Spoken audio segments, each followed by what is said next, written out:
সমুদ্রের নীরব বুকের ওপর হঠাৎ নেমে এলো এক ভয়াবহ ঘটনা, একটি ঘটনা যা শুধু কয়েকটি প্রাণী কেড়ে নেয়নি, বরং আন্তর্জাতিক রাজনীতির ভেতরের কঠিন বাস্তবতাকেও সামনে নিয়ে এসেছে। খবর অনুযায়ী ইরানের একটি যুদ্ধজাহাজ কয়েকদিন আগে ভারতের সফরে এসেছিল। এটি ছিল কূটনৈতিক সফর, বন্ধুত্ব ও সহযোগিতার প্রতীক হিসেবে। ভারতের মাটিতে নিজেদের সরকারি কাজ শেষ করে সেই জাহাজটি আবার নিজ দেশ ইরানের উদ্দেশ্যে রওনা দেয়। কিন্তু ফেরার পথে ঘটে যায় সেই মর্মান্তিক ঘটনা।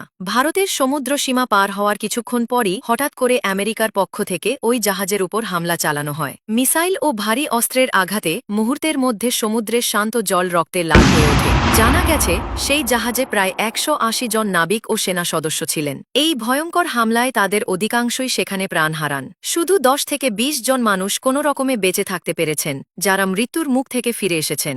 ঘটনার পর সমুদ্র জুড়ে তৈরি হয় ভয়াবহ পরিস্থিতি। সেই সময় শ্রীলঙ্কার নৌবাহিনী দ্রুত এগিয়ে এসে উদ্ধার অভিযান শুরু করে এবং বেঁচে থাকা মানুষদের সাহায্য করার চেষ্টা করে। কিন্তু এই পুরো ঘটনাকে ঘিরে এখন সবচেয়ে বড় প্রশ্ন উঠছে, ভারত সরকার এখনো পর্যন্ত নীরব কেন? কারণ যে জাহাজটি হামলার শিকার হয়েছে সেটি তো ভারতের অতিথি হয়ে এসেছিল। ইরানকে বহুদিন ধরেই ভারতের ঘনিষ্ঠ বন্ধু দেশ হিসেবে দেখা হয়। তাহলে এমন এক মর্মান্তিক ঘটনার পরেও ভারত সরকারের পক্ষ থেকে আমেরিকার বিরুদ্ধে কোনো কঠোর বক্তব্য শোনা যাচ্ছে না কেন?